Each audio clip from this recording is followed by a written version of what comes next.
प्रणाम। मैं मुकेश रावत, आप देख रहे हैं फास्ट खबर 24 न्यूज। इस वक्त हमारे साथ है असिस्टेंट प्रोफेसर पवन कुदवान जी। आइए इनसे बात करते हैं, शिक्षा को लेकर विभिन्न बातों को लेकर चर्चा करेंगे। तो ले चलते हैं आपको कुदवान जी के पास। सबसे पहले सर, आपका फास्ट खबर 24 न्यूज पे स्वागत है। मुकेश रावत जी, फास्ट खबर के जो संपादक है, आपका बहुत बहुत धन्यवाद। सच कहिए, यदि हमारा शिक्षा के प्रति एक चिंतन और मंथन नहीं है तो फिर आप ये समझ जाइए कि हम पाषाण काल से तो अंतरिक्ष में पहुंचे हैं, लेकिन फिर हम जो है गुफाओं में जाने वाले हैं।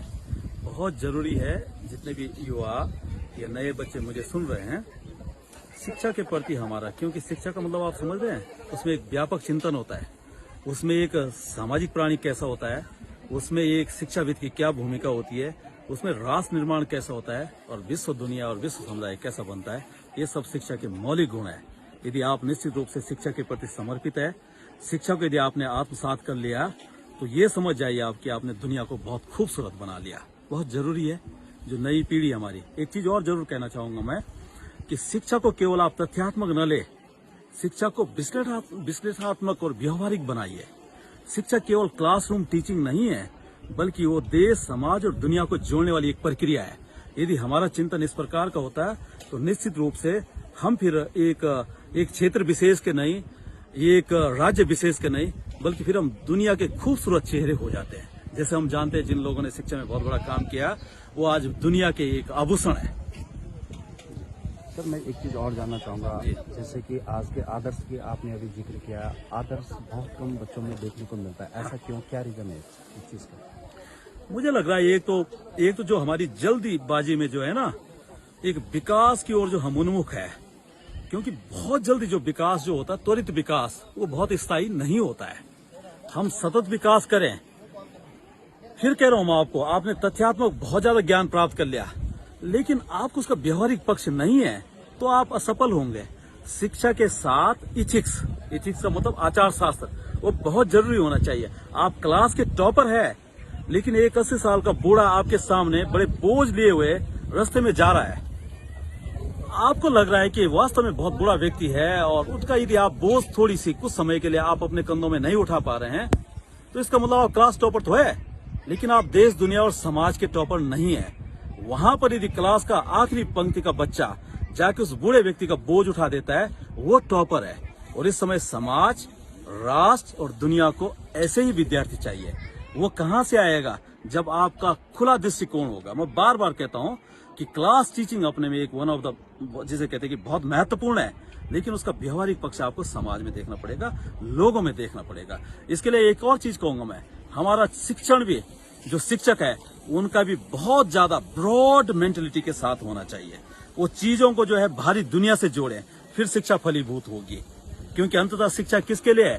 पूरी देश, दुनिया और समाज के निर्माण के लिए है। और जिस राष्ट्र की शिक्षा बहुत मजबूत होगी, वो राष्ट्र बहुत मजबूत होगा। सर, आजकल बोर्ड एग्जाम भी चल रहे हैं जी, आपकी तरफ से छात्रों के लिए कोई संदेश?